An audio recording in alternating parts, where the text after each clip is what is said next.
唯有先创特殊的染之技艺，更胜知云锦一筹，才能争得皇上。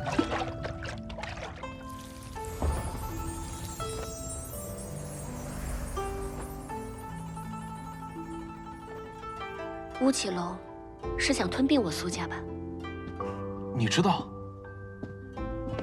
乌家手握江陵8成蚕丝，我苏家织造属江陵第一。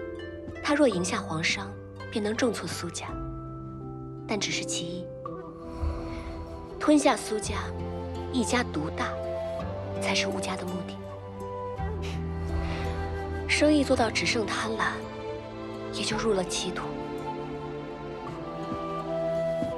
明皇不是商业机密，你不该给我看的。李恒，你对我以诚相待，又冒死揭露贪官恶行，保我苏家。谭儿，又怎能辜负大侠的忍辱负重呢？就还好吧。敢问行走江湖见多识广的宁大侠，觉得明皇部如何呢？